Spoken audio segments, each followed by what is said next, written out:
State bank of India circle based officer నోటిఫికేషన్‌తో అయితే మన ముందుకొచ్చింది. ఒకసారి దానికి సంబంధించిన కంప్లీట్ డీటెయిల్స్, ఎలిజిబిలిటీ క్రైటీరియా ఏంటి? ఎగ్జామ్ ప్యాటర్న్ ఎలా ఉంటది?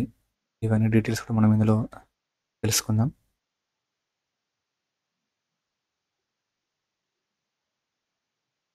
ఆన్‌లైన్ రిజిస్ట్రేషన్‌కి అయితే మే 9 నుంచి 29 మే వరకి టైం ఉన్నది. ఎగ్జామ్ జూలైలో ఉండొచ్చు. అలాగే హాల్ టికెట్స్ కూడా జూలైలో డౌన్‌లోడ్ చేసుకునే ఛాన్స్ ఉంటుంది. టెంటేటివ్ డేట్స్ ఇవి 2 కూడా. టెంటేటివ్ అంటే 90% ఇదే మంత్‌లో ఎగ్జామ్ కూడా ఉండే ఛాన్స్. సో, ఇందులో తీసుకున్నట్టయితే రిక్రూట్మెంట్ అనేది 4 స్టేజెస్‌లో ఉంటది.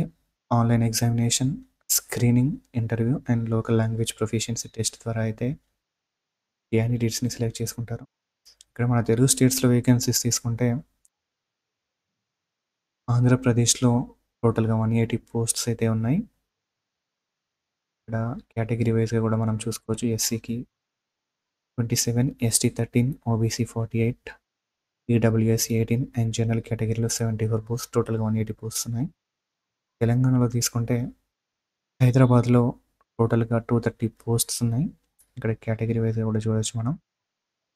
ఇందులో మెయిన్‌గా ఎలిజిబిలిటీ క్రైటీరియా ఏంటంటే ఫస్ట్ క్యాండిడేట్ ఎవరైతే అప్లై చేద్దాం అనుకుంటున్నారో వారికి ఖచ్చితంగా గ్రాడ్యుయేషన్ కంప్లీట్ అయి ఉండాలి. The second thing is age limit. 21-30 years ఉన్న వాళ్ళు మాత్రమే దీనికి ఎలిజిబుల్. ఒకవేళ 30 కంటే ఎక్కువ ఉంటే ఇక్కడ ఏజ్ రిలాక్సేషన్ కూడా ఉంటుంది. ఒకవేళ క్యాండిడేట్ ఎస్సీ, ఎస్టీ బిలాంగ్స్ అయి ఉంటే గిట్లా 5 ఇయర్స్ ఏజ్ రిలాక్సేషన్ కూడా ఉంటుంది. అంటే 30+5 35 ఇయర్స్ వరకు కూడా అప్లై చేయొచ్చు. ఒకవేళ ఓబీసీ నాన్ క్రీమీ లేయర్ అయితే 3 ఇయర్స్, బెంచ్ మార్క్ డిసబిలిటీస్ ఉన్న పర్సన్స్ అయితే 15 ఇయర్స్. ఇట్లా డిఫరెంట్ డిసబిలిటీస్ని బట్టి మనకి ఇక్కడ ఏజ్ రిలాక్సేషన్ అయితే అవైలబుల్గా ఉంటుంది. నెక్స్ట్ ఈ ఎగ్జామ్స్కి మెయిన్గా 2 ఇయర్స్ ఏదో ఒక బ్యాంక్లో ఎక్స్పీరియన్స్ అయితే ఉండాలి. ఐదర్ కమర్షియల్ బ్యాంక్లో కానీ లేదా ఆర్ఆర్బీస్లో కానీ 2 ఇయర్స్ వర్క్ ఎక్స్పీరియన్స్ ఉన్న వాళ్ళు మాత్రమే ఈ ఎగ్జామ్స్ అయితే అప్లై చేయడానికి. తర్వాత మనం ఏ ప్లేస్లో అప్లై చేస్తున్నామో, ఏ సర్కిల్కి అప్లై చేస్తున్నామో సర్కిల్కి సంబంధించిన లోకల్ లాంగ్వేజ్ అయితే మనకి వచ్చి ఉండాలి. Both reading, writing and speaking test కూడా వీళ్ళు కండక్ట్ చేయడం జరుగుతుంది.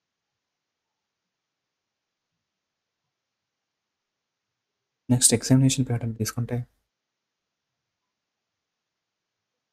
First step online test. ఇక్కడ మనం చూడొచ్చు ఈ 4 సెక్షన్స్ అయితే ఆబ్జెక్టివ్ టెస్ట్‌లో ఉంటాయి. టోటల్ 120 క్వెషన్స్ అలాగే 120 మార్క్స్ ఉంటాయి. 2 అవర్స్ డ్యూరేషన్‌లో ఉంటుంది. ఇక్కడ ఒకటి మనం గమనించాల్సింది ఏంటంటే వీటికి ఇండివిజువల్‌గా సెక్షనల్ కట్ ఆఫ్ అయితే ఏముండదు. ఓవరాల్ అంతా కలిపి ఒకటే కట్ ఆఫ్ ఉంటుంది. ఇది అయిపోయిన తర్వాత ఇమ్మీడియట్‌గా మనకి డిస్క్రిప్టివ్ టెస్ట్ కూడా ఉంటుంది. టోటల్ 30 మినిట్స్‌లో 50 మార్క్స్‌కి అయితే డిస్క్రిప్టివ్ టెస్ట్ కండక్ట్ చేయడం జరుగుతుంది. డిస్క్రిప్టివ్ టెస్ట్‌లో బేసికల్‌గా letter writing and essay writing మీద క్వెషన్స్ అయితే ఇవ్వడం జరుగుతుంది. ఇంకొకటి ఏంటంటే ఇక్కడ మనకి ఎటువంటి రాంగ్ అంటే ఒకవేళ రాంగ్ ఆన్సర్స్ పెడితే పెనాల్టీ కూడా ఏం లేదు. నార్మల్‌గా వేరే ఎగ్జామ్స్‌కి అయితే పెనాల్టీ మార్క్స్ కట్ చేస్తారు. 4 రాంగ్ అయ్యాయంటే ఒక మార్క్ కట్ అవుతుంది. బట్ ఇక్కడ అలా ఏం లేదు.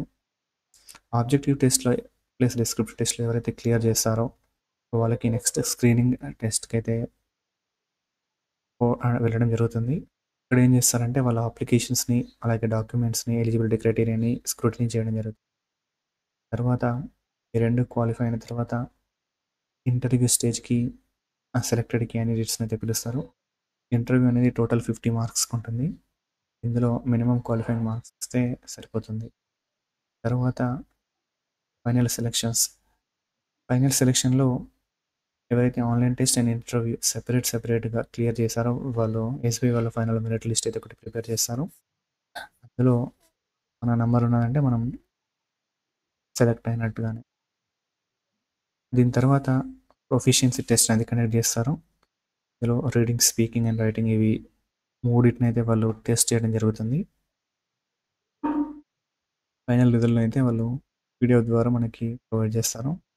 ఎగ్జామినేషన్ సెంటర్స్ అనేటివి వాళ్ళు మనకి అప్లై చేసేటప్పుడు మన చూపిస్తారు.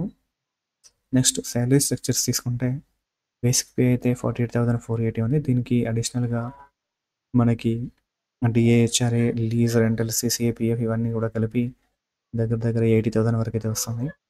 నెక్స్ట్ వన్స్ జాయిన్ అయిన తర్వాత ట్రైనింగ్ కూడా ఉంటుంది. ఫీ తీసుకుంటే జనరల్, ఓబీసీ అండ్ ఈడబ్ల్యూఎస్కి రూ. 750 అయితే ఫీ ఉన్నది. అదే ఎస్సీ, ఎస్టీ, పీడబ్ల్యూబీడీ అయితే ఎటువంటి ఫీ కూడా లేదు. మనం ఫ్రీగానే అప్లై చేసుకోవచ్చు.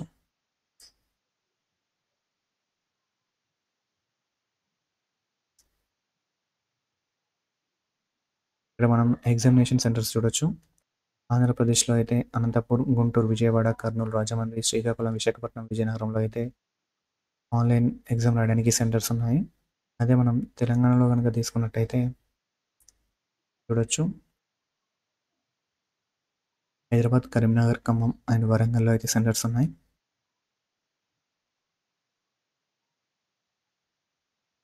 ఇదండి. Thanks for watching and all the best for the exam.